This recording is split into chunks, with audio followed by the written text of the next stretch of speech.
with Paul Daner, Mark Salafo. Kick off the weekend, all right. It's the Growler Friday show. It's Dey Light. All right, welcome into the latest edition of Dey Light. I'm the Growler, Paul Daner Jr. of The Athletic. Mark Salafo here with you. What's up, Mark? How we doing? Doing great. We got a little fall-like weather here in Cincinnati today. I like that. Loving it. And it's got me, I'm very excited. It's a big Friday around my neighborhood. The St. Cecilia Festival is this weekend, and church festival season. When it happens in your neighborhood, it's special. There's a buzz in the air. You can see a hop in everyone's step. You can already hear the testing of the big six wheel off in the distance. It warms your heart. What flag do you fly for our church festival? Oakley. It's our neighborhood party. It's the Oakley summer party. So the Oakley flag flies. For I didn't know there was an Oakley flag. That's awesome. There's a flag for all 52 neighborhoods, Mark, and you really should do some research on that. Okay? Yeah.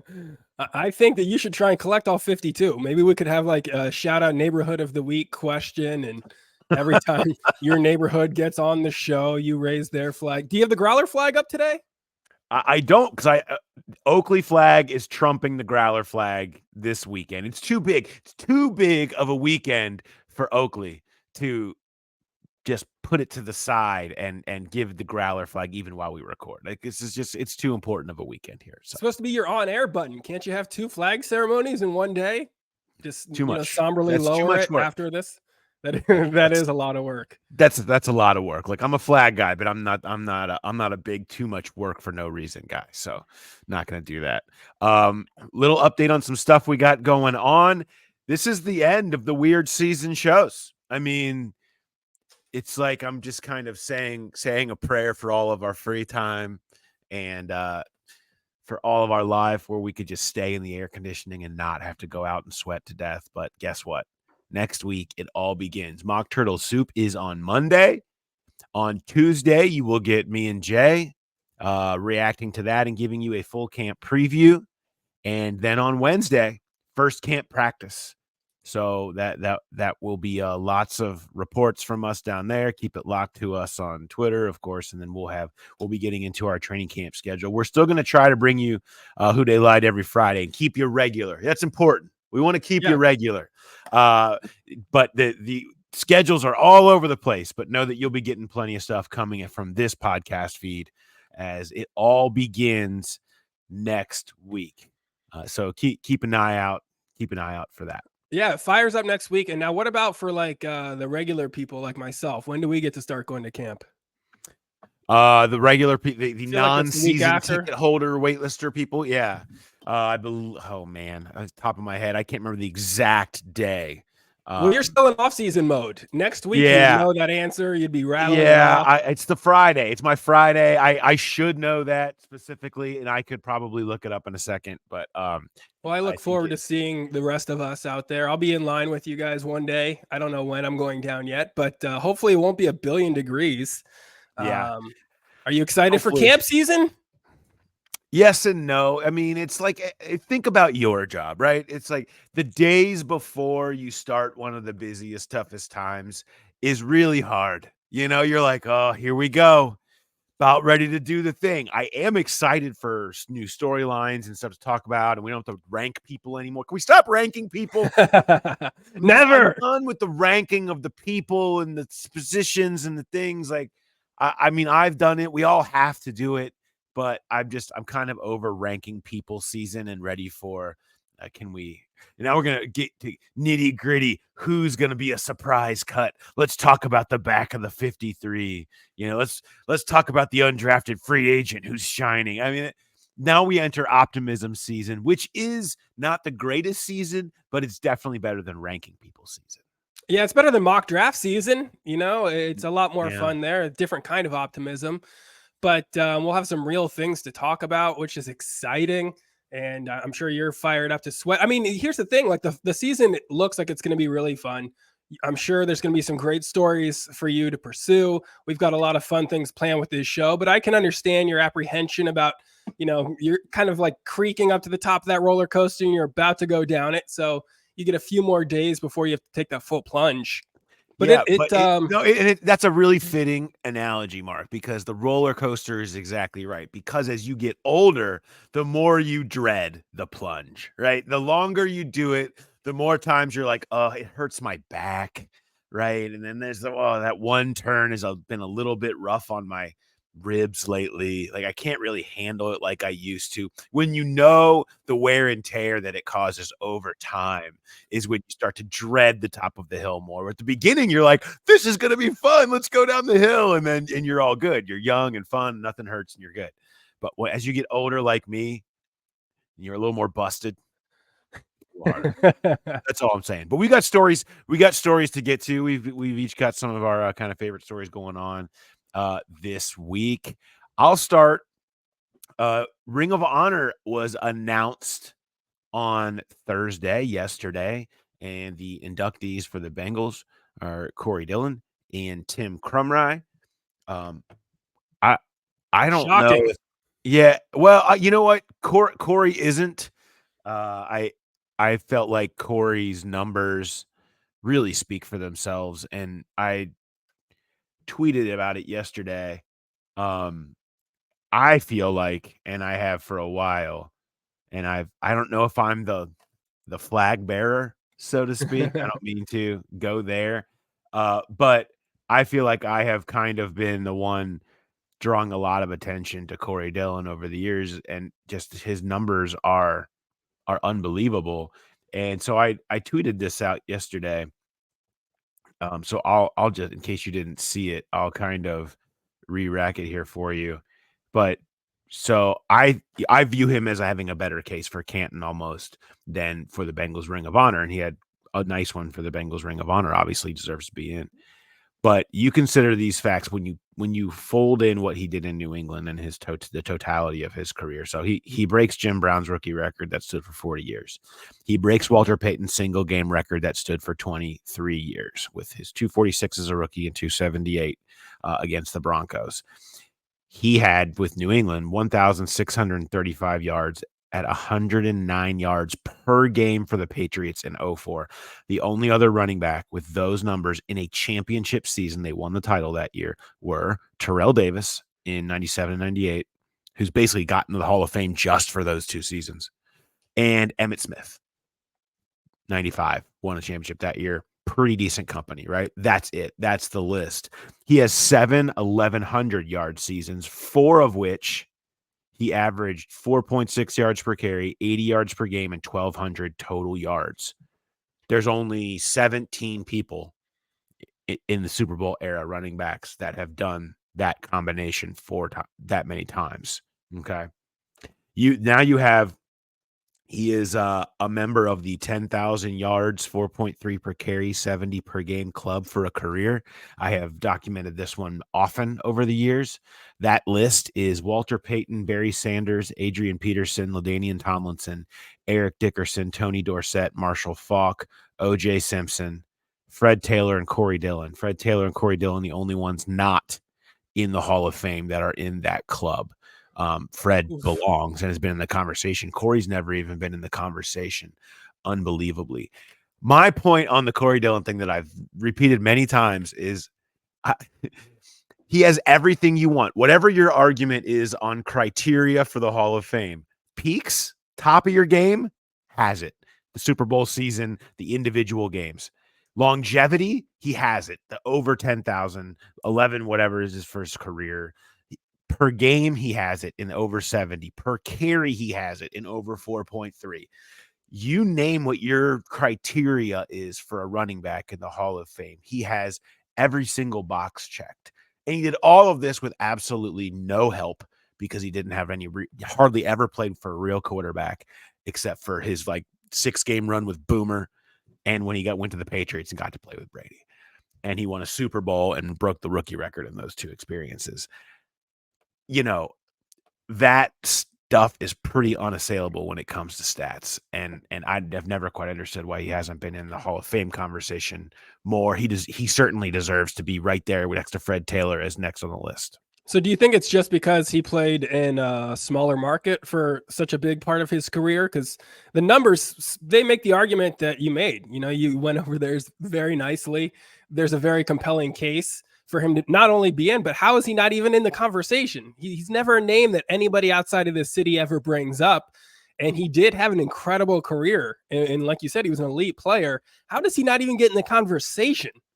Voter bias. I mean, you have the same people that are voting for the Pro Football Hall of Fame pretty much every year, and they have their list, they have their order, and it rarely changes or is switched up. And he didn't win. Like, they didn't win a lot. And the Football Hall of Fame in Canton, Pro Football Hall of Fame, is full of a lot of good players on great teams and not enough great players on good or bad teams.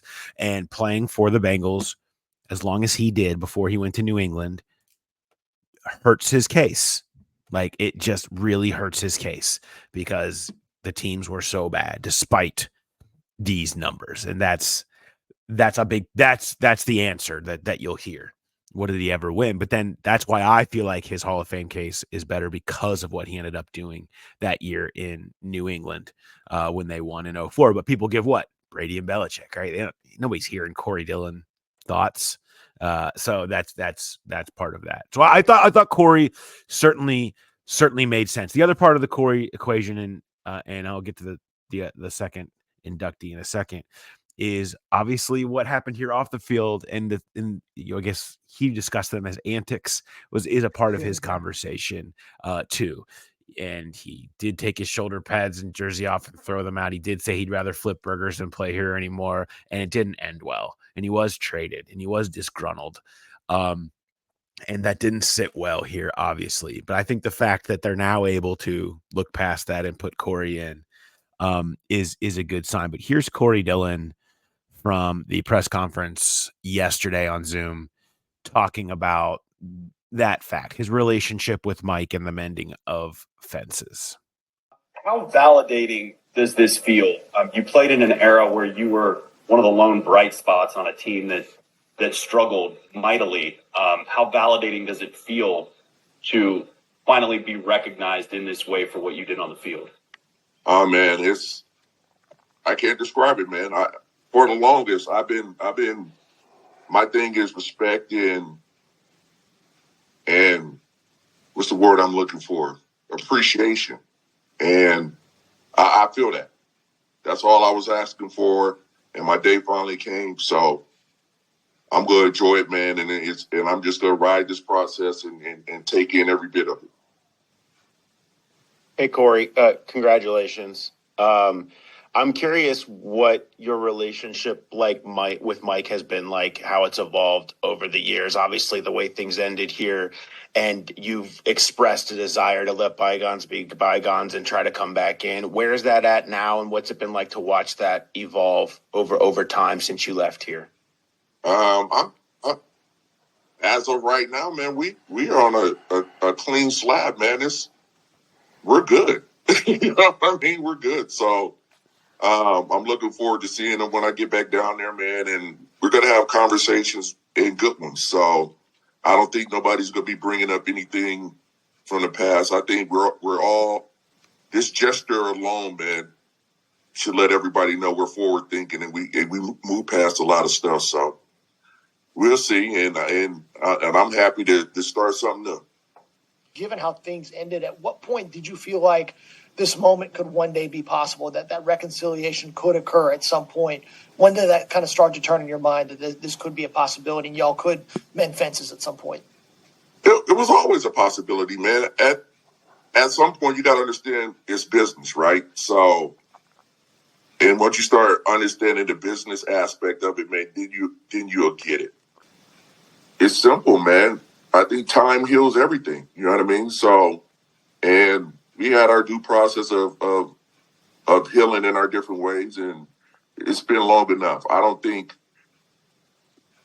the antics outweigh the production on the field. You know what I mean? So I think what I presented to the organization outweighs the little antics that went on. So, and we got smart people. They understand that. And we figured it out. And I'm just happy we're on the same page of moving forward and enjoying these young Bengals hunt down a Super Bowl. There's Corey Dillon from the press conference yesterday after the Ring of Honor, and I think you hear it. He said earlier in that interview that he had a conversation with Mike right before he was about ready to go golfing or something, and he called it, it was a beautiful conversation and one that was a long time coming, and the last time that he had talked to anybody from the family was when he was back for the 50th festivities in 2017, and I've talked to Corey a bunch over the years, and kind of famously he kind of went off last year in a conversation with me, and it all came back to what he opened that with. He just wanted to feel like he was getting the respect for what he was on the field. He understands mistakes that he made as a player in the way he handled things, and he's matured. He was a kid, and he'll point out he had immaturity issues and all that stuff, but he just wanted to get the respect for the player that he was, because that mattered so much to him. That's where he felt like he gave so much and deserved to be viewed that way, and this is that, and this represented that for him, and so that's why I'm happy for him, and I'm glad that the team was able to look past this, and the voters were able to kind of look past that stuff, as they're obviously the part of the reason why he gets into. Do you feel like the fans have moved on? Because I feel like they should. I mean, you made that pretty compelling case for the Hall of Fame candidacy, and the way he left the franchise wasn't the best. But those could go kind of hand in hand. If that's going to be what keeps him out of the Hall of Fame, is playing in a smaller market and for a team that wasn't good. I can understand the frustration of, killing it for so many years for a team that's not doing enough to get better and put out a quality team out there. Do you think enough people, because I feel like they should have moved on by now. Yeah. The Joe Burrow era, going to the Super Bowl, like being a winning franchise can heal a lot of those past traumas and past grudges. Do you feel like there are still some fans that are holding on to some Corey Dillon hate out there? Yeah, I saw that yesterday. Ugh. Yeah, I mean, not a lot, but it's there. And that could just be because it's move Twitter. on. There's always one angry person somewhere who's yelling. So but I don't. There was a little bit of that. There was a little bit of the moment he talked trash about the organization and threw his stuff into the stands. I was done, and that should matter in the Ring of Honor. And I do agree. I do think that your representation of the organization should matter. It's their Ring of Honor. That's why I contend he's probably a better bet for the Hall of Fame, almost, because this was held over his head, I should say, here, easy for me to say, in Cincinnati. And whereas nationally, he did what he had to do to get out so that he could go try to play for a winner during his career. And then he had this great experience in New England. So but yeah, that it still exists. I think the Bengals are able to get past it. Corey's able to get past it, recognize mistakes were made, and we all move on. Like, that's a life thing right there, right? That's all of us should be able to do that, within reason. And we're not talking about something truly egregious here with Corey. I mean, he was frustrated because they couldn't win games, and he would have a tendency to pop off, but wouldn't say what he wanted to say, as I learned last year when he told me to print every single word of our conversation, where he was not happy with a lot of things. And so that's Corey. That's who he is. And you take him for the person that he is. And on the field, though, undeniable. So that's Corey Dillon. I feel bad because I'm now shorting the Tim Krumrie conversation. So Tim Krumrie also gets in, who is an absolute legend. And you could have gone any number of directions here. I mean, there's so many candidates that are worthy in terms of who else goes in. And Tim Krumrie, talk about insult to injury, had a legendary Ring of Honor worthy career as a nose tackle in Cincinnati, an unbelievable player in the 80s, and breaks his leg in the most nastiest fashion ever in the Super Bowl. And now that's what he's remembered for. Not only did you miss out on playing the Super Bowl, now it's all people talk of instead of an incredible career that you had when they first think of you. And so hopefully this Ring of Honor induction will remind people that before the broken leg, he was a legend as a player in Cincinnati. Yeah, he's not in the Ring of Honor because he broke his leg. I mean, there are plenty of guys that have gruesome injuries out there throughout the course of their careers. And I know you feel bad for shorting the conversation, but I feel like there's not any like real debate or controversy over that pick. That's just a home run pick for the Bengals. And it'll be great to celebrate both of those guys, early in the season like that. Both deserving for their spots. And I feel like it will be interesting to see if, as the years go on, if Corey does get any interest in that discussion, if he gets picked up at all for the Hall of Fame talks. But I kind of feel like if you don't have that momentum at a certain point, it's going to take a lot longer for you to break through. And also, if you're a voter, you're like, look, I've been hearing you guys trying to push Willie Anderson in as a great player on a bad team here, and he's getting closer, and we're willing to hear that conversation. You're going to tell me there's another guy on that terrible Bengals team that deserves to be in like that? I'm telling you what the voters are emoting in if the moment you try to do that, right? How many players from the 90s Bengals are we trying to get in is what you're going to hear back. And I get it, but there's a fatigue in wanting to hear those cases, but the bottom, the bottom line is what it is, was what I said. And that's just like, we'll let the numbers speak. But that's Tim Krumrie. The bigger thing here now is you have this list is whittling down a little bit now, of the eligible players to vote for, and they're doing this 2 at a time. And Corey said this yesterday in our conversation with him, that, all these guys deserve to get in, and everybody wants to get their flowers while they're here, man, and have their time. And I think that we're now getting to the point in the list, and obviously Mo and I did an entire show on the Ring of Honor last month, so I don't want to go back down that wormhole again totally. But I mean, I think we're reaching the point where you got to consider all of these guys. They're all going to get in, and it's like you're ranking your legends. You're just we're knowing that these guys are going to get in because that's the list, and we're just all assuming that they're all going to get in. And so you're basically just making fans rank their legends and pit them above the other, one above the other. And I think it's kind of weird. I think you'd rather see them all go in and then just open it up where you're not having to feel like you're making this list. Let's just open the voting up then at that point, or start picking or something. The idea of like ranking this list by 2 every year is, I don't know. I just feel like, and we're talking about, who's older. We got to make sure they get in because they have a better chance of passing away. Like, this is not the way we need to be talking. Let's just y'all should just put these people in because it's so fun. Yeah.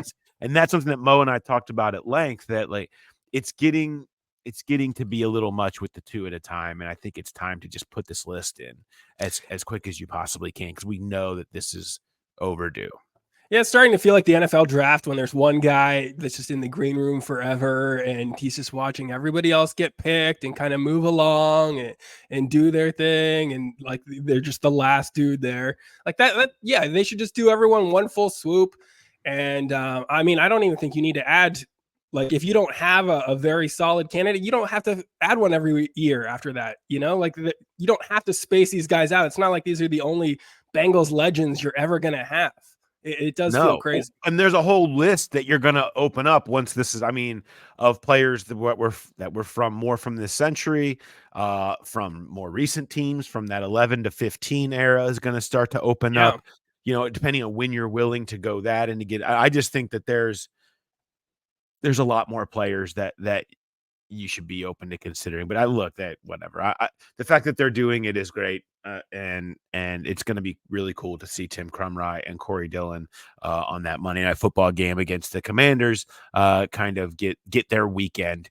Going to be really, really good for them. Before though we flip it forward, we got to make sure we remind you guys about our guy, and that is our guy, Eric Stanyo, Team Stanyo, #1 real estate YouTube channel in Cincinnati. If you've ever, we got hats with the logo. If you've ever think you might be buying a house, ever thought about houses, ever seen a house, you should be following at Team Stanyo, SZTANYO. If you want to know about neighborhoods to live in, other aspects of markets here in the city, anything about it, tons of informative stuff over there on his YouTube channel. Go over there. Once you subscribe to our YouTube channel, go directly over to Team Stanyo. Make sure you're subscribing to his YouTube channel. In fact, you can find that link in the show notes here if you want to go do that. Join the Stanyo clan, yo. Look, in these times where housing affordability is being stretched to its limits, you need a trusted guy who can answer any and all of your real estate questions. Eric's your guy. He's our guy. And you want to go with someone you trust. And we're telling you, this is our guy. He's a growl pal. He loves the Bengals just like you do. We went to the Reds game with him, and all the clan yo is huge. You have tons of people. It's like talk about a family. I mean, there were like hundreds of people in the clan yo up there. That game was wild.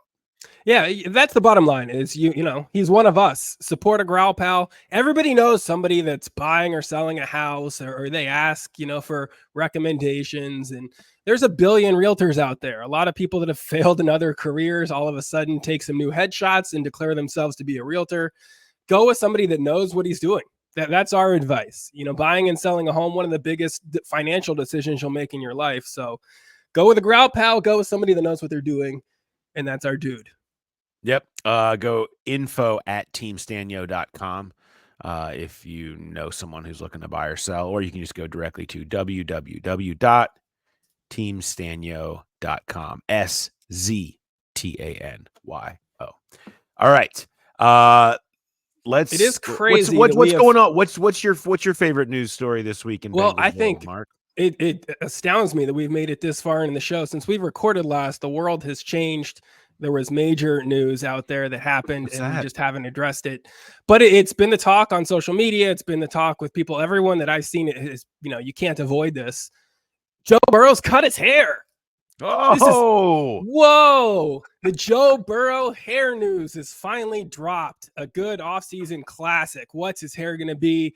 And he's going buzz cut. He's going G.I. Joe this season, apparently. Like that's the big move for the year. He's gone from Paris to West Point. I like it. I like it. The move to military. Militaristic Joe, General Joe, G.I. Joe. I'm here for it. I'm here for all of it. I like that. Yeah, why not? You know, he had the AI look that went viral. And we saw, you know, the very crazy future that could have been you. If you had that hair, that was a big for our show. Part of me likes to think that maybe he saw that and he's like, you know what? Paul's got a good look. Maybe I should go, maybe not full bald, but I'll buzz it down so I can look a little bit more like Paul, because he was trying to look a little bit more like me. And I feel like maybe that was a nod to you in this show.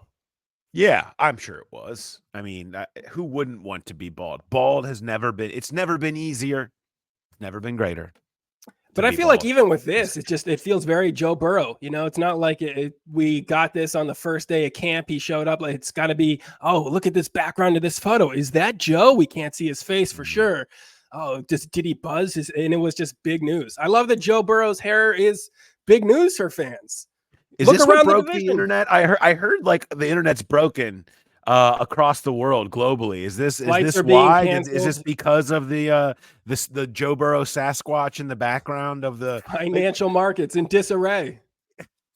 I don't. But listen, like so I understand. You know, a lot of Bengals fans are still dealing with the trauma of how last season ended. You know, and they're still very worried about the wrist. Joe expects to be 100% at the start of the season. The team expects him to be 100% at the start of the season. The doctors on Twitter, you know, say he should be 100% at the start of the season. So, like, you feel good about that. And I know Bengals fans will still be watching for days he's off. And, oh, how hard was this pass? It looks like the wrist is flicking well. You know, how's he shaking this guy's hand? But that should be good. So, like, it feels refreshing to get just a normal Joe Burrow story. Like, oh, the hair, that's so... What a controversy. He cut it off. Can you believe it? Look at the other quarterbacks in our division here and the news that you could be having, the discussions you could be having. Like, you know, should our quarterback be returning punts, or is our quarterback even good? Those are questions that other teams have. You know, I'll take. Let's hope. What did he do with his hair? For the sake of Joe Burrow and Bengals fans and all my sanity, that Joe Burrow's hair is the biggest topic for the next month, because we're still Joe Burrow. He's 0 for 4 in normal camps in his career. So still waiting on that first normal camp to happen. So if we end up going through it and Burrow is practicing and doing all his stuff and we're still discussing his hair by the time we get to September, then boy, have they lucked out, because I don't know that I can handle another random ailment, calves and appendectomies and lockouts and ACL recoveries and all that stuff that has happened. Let's hope for all of our sake that we don't have to deal with that. But good to see hair is back. Hair's back into the conversation. That's the point of the offseason we're at, too. It's like hair is big news. Big news. He's got a new look. He's unveiling his new look. I do think it's smart of him to wait after the fashion show, too.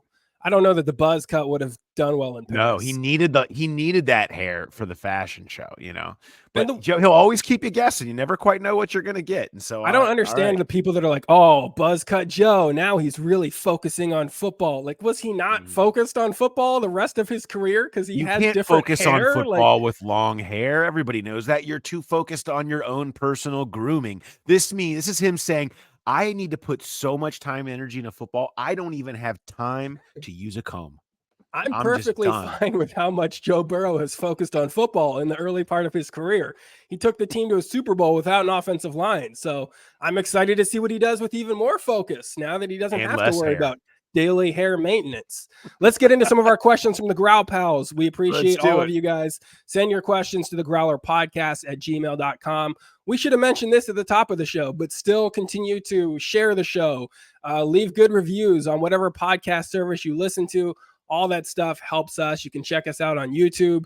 Sometimes you'll get a crazy lag and you'll just see one of us making a very weird face for a solid minute, which I think happened at the top of this one. And keep sending us those questions. This is our last offseason show, so I'm sure we're going to get more newsy as we go, but we'll still take the weird stuff. We'll entertain it. Our first question today is from Henry, going defensive line here. Can Myles Murphy be a dude? What are your expectations for the ceiling and floor for Myles Murphy? All right. Great question. I like that you asked this question. So I have kind of been working on some background research just to kind of get myself fully ready for what stories I really like and want to try to dive more into as we get into camp. And Myles Murphy has been one.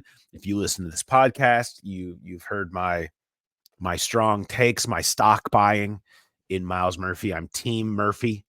For this year, I believe I projected double-digit sacks. I'm sure that some of you, if he gets 2, I'm sure you guys will be playing that audio back to me on Twitter. But I really feel like this is going to be a huge year for Myles Murphy. But there's something I want to bring to your attention into why, I really think that this is going to turn for him, and that I came across. And you'll see this on The Athletic here when I write more about Myles after talking to some more people and seeing how he looks. But I want to bring this up. The first one is this. So this is let's switch to this one. I'll start here. So weeks 9 to 17 last year. If you look at the Pro Football Focus win percentage amongst the qualifying edge rushers on the Bengals and their true pass set win percentage, which is when you take out play actions and all the other stuff and just make it, hey, just go and get the quarterback. His win percentage was right there next to Trey Hendrickson at 15.8% overall and 26% on true pass sets. Nice. Trey Hendrickson, 17.4% overall and 25.2% on true pass sets. Both of those ranked. So that's top 15 in true pass set for both of them, with Myles just above Trey Hendrickson. Myles 12th, Hendrickson 14th. That was weeks 9 to 17. My point, you saw these flashes. You started to see this happening. You started to see it turning for Myles Murphy, who was the opposite of this guy the first half of the season. And Sam Hubbard, who played through injury, was not really himself, was down, ranked 81st overall, and then Cam Sample was almost dead last, 110th. They need that guy. Like, they need somebody who's going to win. And you need the Murphy-Hendrickson combo with each other. And so take that into the equation. Start there, okay? Then switch to this.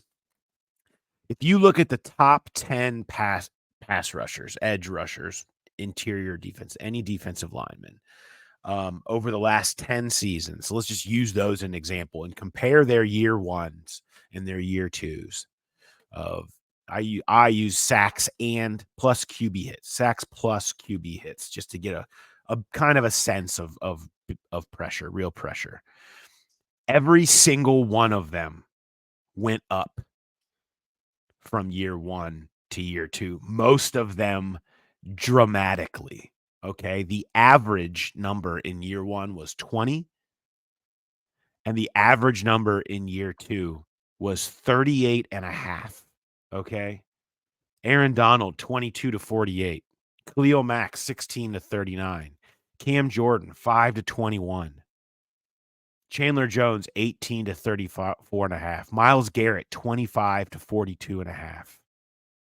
JJ Watt, 24 and a half to 63 and a half. TJ Watt, 20 to 34. Justin Houston, 14 and a half to 28. The jumps that you see amongst some of the best, and we know athletic freaks, they tend to turn out, at this position. And when it comes to pass rushing, that's kind of been shown over time. We know that Murphy is that. He's a traits guy. And when you consider what he showed the second half of last season and what we know about year one to year two production from some of the best, the possibility is there. And it would make all the sense in the world for Myles Murphy to make that jump. I look at that, and you look at his profile, and that's why I'm buying. It's why I'm buying so much. I think he can absolutely be a real dude and be a real dude week one this year. And that's why, I think you're going to hear a lot about Lou Anarumo making sure he's getting snaps for Murphy this year. See, that's the thing that, you look at that list, those 10 guys, those are all starters. Those are guys that were drafted. Well, those are stars. Those are literally the top 10 doing that job over the last decade. Right. But all those guys had the opportunity, though. What is a healthy Sam Hubbard going to do to his ability to put up those numbers? Are we going to see him beating out Sam for, some of the playing time that he would need to really make that big jump? Do you think that a healthy Sam Hubbard is going to limit how much of an impact Myles Murphy can have this season? What do you see as the floor? If you're talking ceiling, what's the floor for Myles Murphy? Well, I think the floor is continuing to be in pass rushing sub packages, which is a decent amount of reps. I mean, he played, when you look at that second half of the season, he played a decent amount, but at the very least, he is a crazy weapon on passing downs to pull out. But I think they'll find ways to get him in there more in more regular downs as well. But so the floor is pretty high too. I think who he was the second half of the season last year is the floor. I'd be surprised to see anything else. I think, it should be a big jump this year from him. He's exciting. He's going to be an exciting one to watch. That entire defensive line, given that it is a question mark with DJ Reader moving out, you've got Jenkins coming in the draft. You've got Rankins to watch, the Myles Murphy jump, healthy Sam Hubbard. That defensive line is probably going to make or break this defense. So it's an interesting position to watch. Our next question is, what are the other position battles that we should be watching in camp? What position group really do you find to be the most interesting to keep an eye on over the next few weeks? So I have a story up on The Athletic now. I took, some people noted that in the fan survey, I didn't have the answer to the most concerning position group because I was kind of saving that. I liked the results. They were interesting because they weren't most years we've seen the fan survey for that question has had one big answer, and now it was really spread out. And so I kind of wanted to expound on that a little bit more, offer why I think some are more concerning than others, and put all that together. And I ended up writing so much, I split it up into two pieces. And the first one, the one on defense is out now. The one on offense will be out on Monday. And I the defensive line was the number one concern amongst fans. I didn't have it as high. I had it third, but I do think it's going to be fascinating to watch Myles Murphy, what happens, how quickly Chris Jenkins can acquit himself. They're just counting on him to bring so much. I think that's going to be really, really important. But to me, my number one is corner, because Cam Taylor-Britt needs to be a one, and he needs to be it now. DJ Turner and Dax Hill battle is imperative and could end up being the weakest spot on this team. And if you get to mid-August and you're not seeing what you like to be seeing, I think they need to be looking to explore the free agent market. There's names that are out there. And so I think that's one to watch, or, early in camp through those first couple of weeks. What do all those guys look like? What does DJ Turner and Dax Hill look like? You don't really want to be playing Josh Newton as a rookie. Mike Hilton's 30 now. In the last year of his contract, you're starting to see signs from him. There's just a lot of variable and reason for concern there for me. And I would be really interested to see if it isn't going as well as they'd like, if they're going to the free agent market, or is this the year that all those guys that have so much potential that were high picks? I mean, you're talking about a couple of 2s and a 1 from recent years. That are they gonna finally put it together, and now you have what you've wanted, and that is this young, cost-effective secondary that's really good, kind of like the Chiefs put together over the last couple of years. Yeah, and it does sort of feel like, we talked about how much we thought that they would get a free agent veteran corner. Like, we thought that this would have happened by now. Like, we talked about that, at the beginning of free agency. So I'm hoping that's a sign of optimism from the Bengals, that they just like what they have and they're ready to see what they can do. I still am a little bit shocked that they haven't made a move there just for some insurance and some depth there. I'm hoping that this experiment with Dax and the DJ Turner leap, I hope that it works out and it doesn't work like the last Dax experiment where you thought that you had safety covered with him and Nick Scott, and you're, like, yeah, you could talk yourself into that, and it ended up being a very costly decision. So I'm hoping that the lack of a free agent signing means that they feel really good about this, and that will be something to watch. I'm interested in seeing, on the flip side of the ball, I'm interested in seeing the tight ends. That position group interests me because I feel like Gesicki is going to be really fun to watch. I'm psyched to see him in camp. And just with them drafting a couple guys, I'm interested to see if either of those can be, a real contributor to this offense.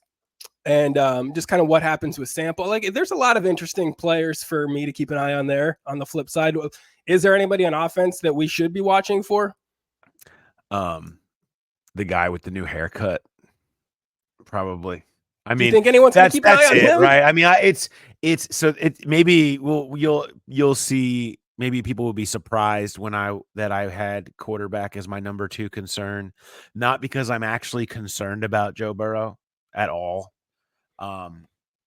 but there's just so much at stake, and because there's no 100% certainty over what we'll see just because of the lack of precedent. There's so much on the line.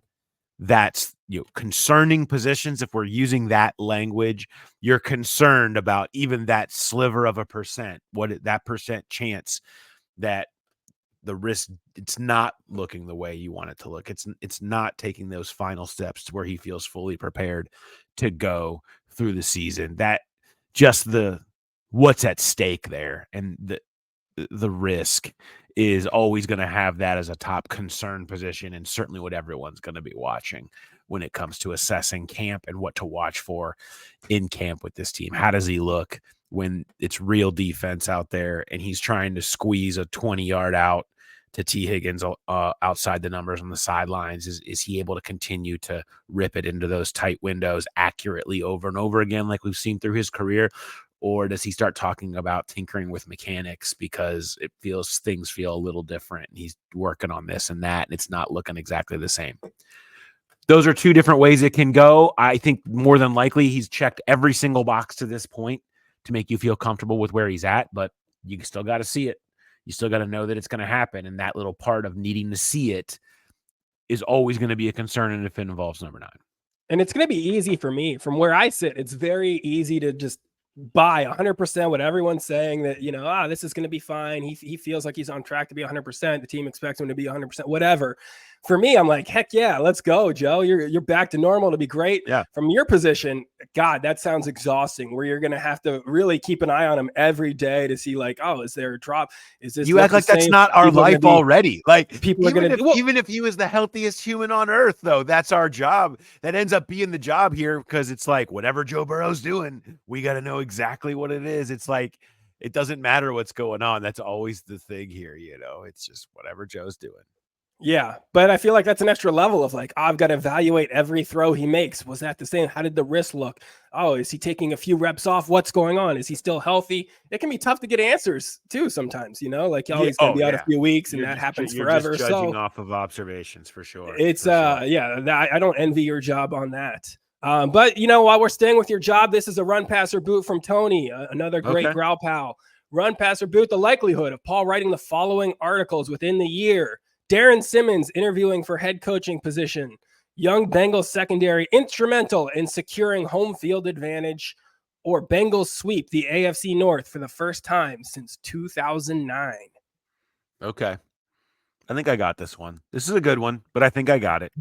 I'm running with young Bengals secondary instrumental in securing home field advantage. I think that's the most likely of all of these. Yeah. I mean, you can see that. I mean, you can see that path. And they certainly are believing in it. I think Cam Taylor-Britt absolutely can be a Pro Bowler this year. I think that DJ Turner, as a second-round pick who played well in year one, could absolutely be a really solid number two. I like some of the depth they have there. If that happens, you can see that 100%. Sweeping the North, I can't see. Like, good luck to anybody sweeping the North, and certainly not the Bengals, who have struggled so mightily in division last year, and are gonna. I don't see that.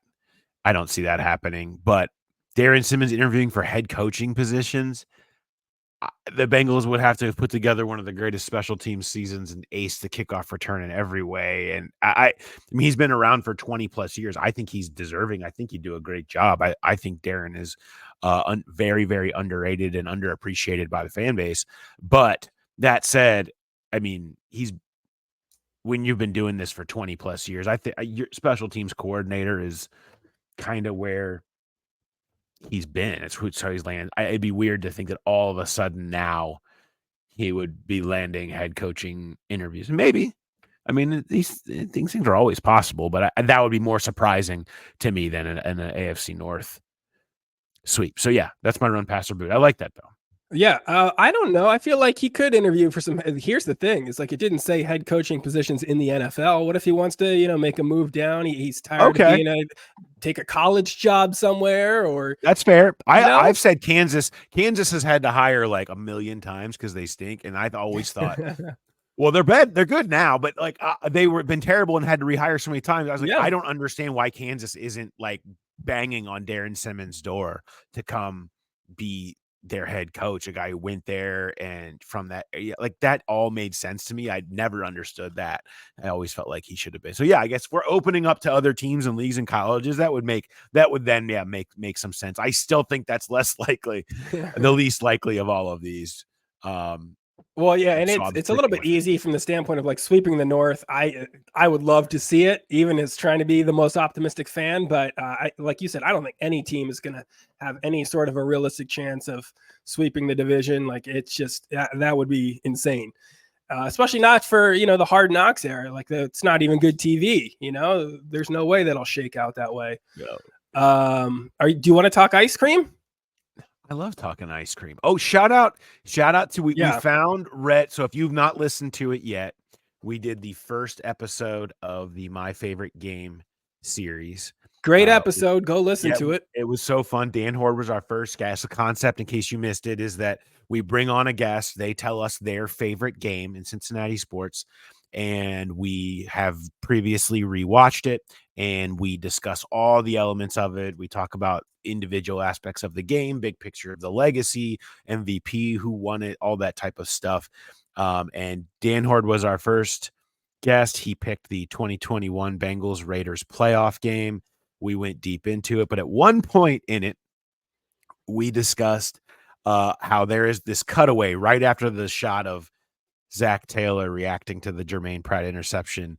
and there is someone in a blue and red jumpsuit who is just the face of complete bewildered delirium. Like he's for some reason wearing a blue and red jumpsuit. Like the decision to wear that day is incredible, because it has paid off for this highlight that's going to be shown thousands and thousands of more times in our history.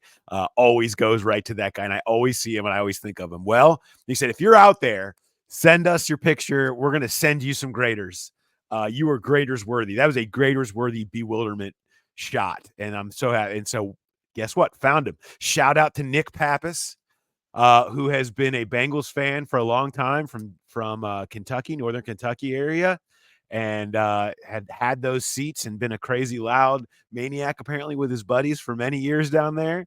And they had that moment, and he's always going to have that moment. Saw a picture of him in the jumpsuit to confirm the Graeters are headed their way. Delicious flavors. So shout out to them. But so there, it was good to hear from Nick Pappas. We did locate red and blue jumpsuit. Shout out to you. Congrats. You know, the Bengals are doing the Ring of Honor and kind of bringing players from the past and giving them their flowers. I like that this podcast is going back in history and finding those fans that deserved a little bit more recognition. Some podcasts out there are just bummers. We're going to focus on a different murder every week. Who needs that in their life? Nobody wants more sadness, but no, you are going and tracking down people that deserve ice cream from the past, from Bengals Nation, and you're righting those wrongs and making sure those fans get their due. And so I feel like that's a much more upbeat and optimistic path for a podcast. I know, sadly, I would say, and if there were more murders in Bengals history, maybe we would spend more time on them. Okay. There's just not a ton of that happening here in the background. So Graeter's worthy though. Yeah, I love it. Finding a fan from the past that deserved it. And great episode though. Strong vouch. Go listen to that, especially while it's still not a super newsy period. Great to relive one of the all-time great games. This question is from Caleb because he is tying it into your newest, our newest sponsor, our newest friend of the show here, Graeters. He said, if you're going to take some of the Bengals star players as Graeter ice cream flavors, which would they be? Okay. So, I think come on. We have one obvious answer here. You got Joe Burrow is obviously the raspberry chocolate chip. I mean, you're talking what they're known for. They do it better than anybody else. The perfect fit for, that's the easiest place to start. So let's just take that off the board as the obvious answer. Burrow is that is one flavor. The marquee flavor. Yeah. That's what they're known for. Here's what you got to do. Come on. That's easy. But let's go beyond that. What do you have beyond that? I've got a couple. All right, so I feel like, first the pecan, maybe for Dax Hill, just because you were banging the trade Dax Hill drum. I'm never going to let you live it down. One offhanded thing, and it was a good point, too, about like, you've got this first-round guy who's very good at football. Maybe you could trade him for a star player on the defensive line, and I've just turned it into, like, you banging the Dax Hill trade drum. But we've heard last week about your hatred of pecans, so maybe that could be Dax Hill flavor. Chocolate chip. I'm giving chocolate chip to Zach Taylor because I feel like that's a very good basic flavor. It's one that's accessible. Call him basic. Yeah, of course, because he's the head coach. It's not a lot of flair at that job, but he's very solid and dependable in that role and a little bit underrated. The chocolate chip at Graeters, it is a little bit underrated. Kids, it's accessible for kids. It's accessible for dorks that don't like good ice cream, so they'll even enjoy something like that. Much like Zach Taylor, it's like he's doing the job and he's changing the culture, and it's not too flashy or over the top. And I've got a few more here, I guess. But he is very accessible. At least you didn't call him vanilla. That would have been that's an insult. Would have been kind of nice. But he is very accessible. He's out there. He's at his kids' games. Like he's the guy dropping off his kids at the day after they win the AFC championship. He's very saving accessible. your fireworks shows. Like I've got one sort of in that realm. So I think cookies and cream I think it's their second best. It's the second best flavor. I just think it's kind of, what it is, but they just do it so much better. I think it's Jamar Chase because He's both run and catch. He kind of does it all. And he does these things that everybody does, but he just kind of does them better than everybody else. And he's got a really special relationship with Burrow. So you've already got some of the connection there. The two, maybe the two best flavors there at Graeter's, in my opinion. So I had Jamar for the cookies and cream flavor there. There's a couple with college connections. They do Boldly Bearcat. I think it's Kevin Huber. Even though he's not here anymore. Legacy pick. Legacy pick for sure. Kevin Huber, Boldly Bearcat. And then there's a Buckeye Blitz flavor. I mean, Sam Hubbard is an obvious pick there. He blitzes and he's a Buckeye. Blitz. Boom. There you go. It seems like it was made for him. I would also give mocha chocolate chip to Trey Hendrickson. A little bit of blackout Trey there. I like salted caramel for Orlando Brown because he's got a little bit of edge, very underrated flavor. And, it's a very solid choice there.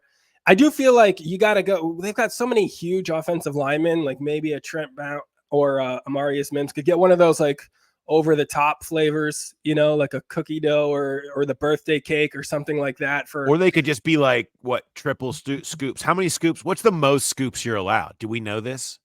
Gosh, I wonder how many scoops you could do before it would topple. I think you'd have to do like 4, right? Could you do 4? Scoops? I don't know. I feel like 4. Is that too much?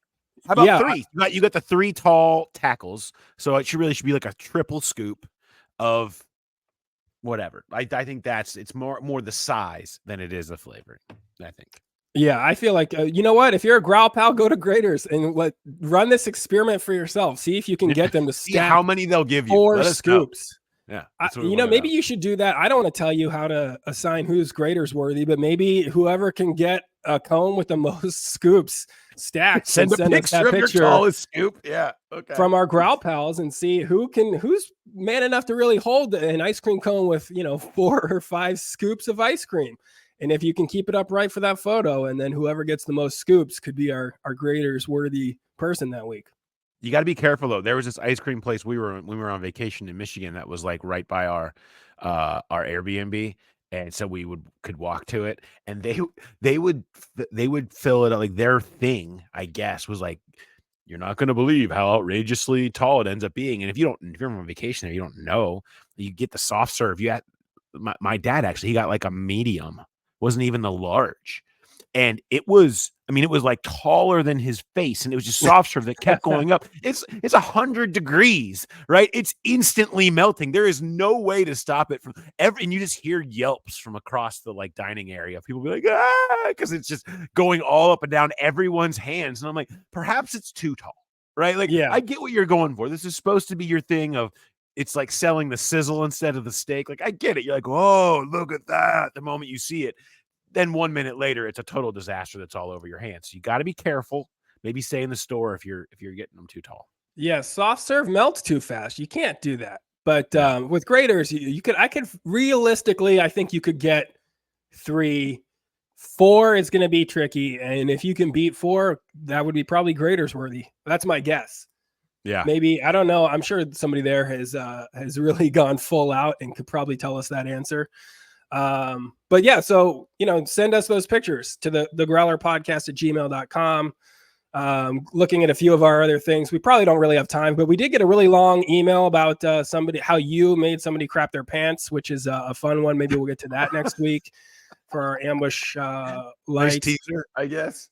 Where do you want to go with our end here? What do you want to discuss? Let's go. Let's how about let's go. What do you got going on? Where are you playing? Where are you at next? Oh, yes, that's important. I should plug that out. I'm at Comedy Off Broadway in Lexington, Kentucky tonight and tomorrow with our dude Josh Sneed. July 26th, I'll be at the Toledo Funny Bone with Reno Collier, and then we're doing the Dayton Funny Bone on July 27th. And August 6th, I'm at someplace called Alma Cafe here in the tri-state area. It's a Tuesday. It's kind of random. It's a clean show, so you could bring your grandma to that. I think my oldest daughter will be with me. So that will be a weird, fun one. And then I'm coming to, in the fall, I'll be in Atlanta, Wisconsin, Michigan, and Las Vegas. So if you live any of those places, shoot me a message, hit me up, and I'll make sure that we get you on the guest list for those shows.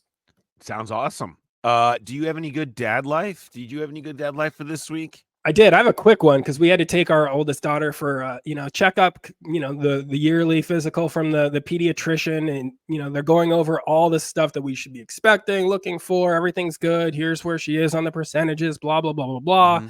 And so the doctor's just talking to me the whole time. And then at the very end of it, she did turn to my daughter and she said, "Okay, you're getting older now. Do you have any questions at all for me?" And my daughter just said, "What did you think of the Trump shooting?" That's just right where she went, like just nothing health-wise. She's just like, "What did you think of the Trump shooting?" And she kind of laughed. The doctor laughed and looked at me, and I just folded my arms like, "Oh, what did you think of the Trump shooting?" Like, let's turn this doctor's appointment into a podcast. Really put you on the spot here. It was clearly not something that she was expecting at all. It felt like something there should have been. Was there like looking around for the hidden camera? Is this one of these kids like YouTube shows where I'm punking the doctors? Like what exactly is happening? If we had a show like that, we could afford all of these copays that you have to get hit with every single time you drive past the doctor's office. Oh man. That is great. Yeah, well, that is truly amazing. And I can't wait. And next week on the Growler, find out what the doctor did think of the Trump shooting. I like that. Yeah. What if the doctor just went on like some impassioned conspiracy rant that like just got her fired from her job? I mean, definitely a sad story, but it'd be weird if a doctor had like an especially crazy take on it and just went on a 20-minute rant. Yes. I love it. Well, do you have any dad life stuff? It's just dad life is all about the festival this weekend. So we've got big living in the neighborhood of a festival is just amazing. I've always loved church festivals anyway, but having it be in your neighborhood is really cool. And what a delight. Sunday is like kids' day for us. We take our kids up on Sunday because they have like pony rides, and there's this huge kids section where everybody tries to win all the like tchotchkes and stuff, and they have all these games but they got rid of the big giant carnival rides, thank God, because that's such a questionable thing for a dad. If you what rides are you willing to let your child get on? And you look at the carny and you look at the ride and you look at like the bolts that are on the ground that didn't get put on the ride because you didn't figure out how they fit right. And you're like, no. And the big tilt-a-whirl just goes up in the air and you hear screaming. And then there's like ricketiness.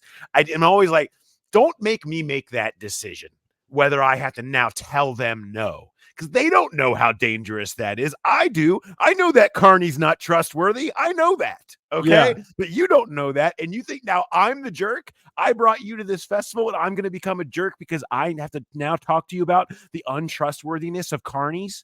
Okay. So thank goodness St. Cecilia for doing us all a solid as dads everywhere and getting rid of those rides, telling the carneys to take a hike and just having the fun games and the face painting and the balloon animals and all the other stuff and the music. It's all that stuff. That's great. I love all that stuff. They have a great time. It's way better than the like tough decisions of the carny world. So I'm happy about that. I really enjoy it.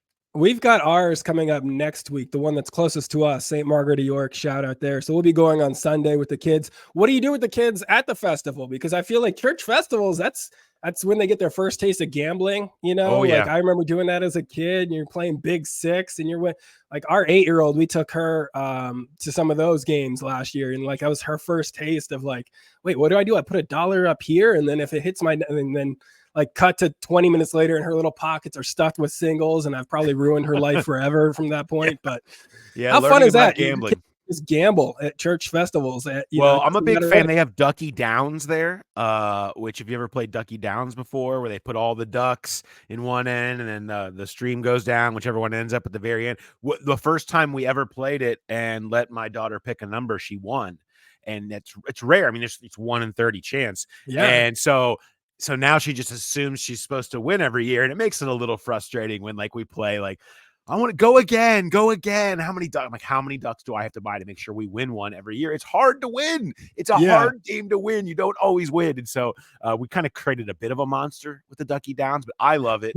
I actually have asked about renting Ducky Downs. I think it'd be cool to have at a party, like have people over, have Ducky Downs in the house, and everybody can just do their own like Ducky Downs races and things like that. Feels like that'd be a fun thing to do, I think. And if these churches are looking for any way to make a little extra money, they got the Ducky Downs, I think. Okay. Like, Let's trot it out. Let's rent it out. Ducky Downs Rentals. Let's go. I feel like, we're still making plans for the upcoming season, but maybe we do some live shows for the Growl Pals at some point. Ducky Downs can be part of it, Ooh, Ducky Downs sure, at a live show? At a live show, add a little bit of flavor. And that's how we pick winners. To it. Yes. That's how we pick winners for stuff. Ooh, this is good. Whoever wins can be Graeter's worthy, we'll tie it all together. So if you're a church that has a Ducky Downs that's just sitting around during the off season, don't put it to waste. Reach out. Trot it out. Love it. All right. Well, guess what? You know what we did, Mark? We did an entire off season of weird shows.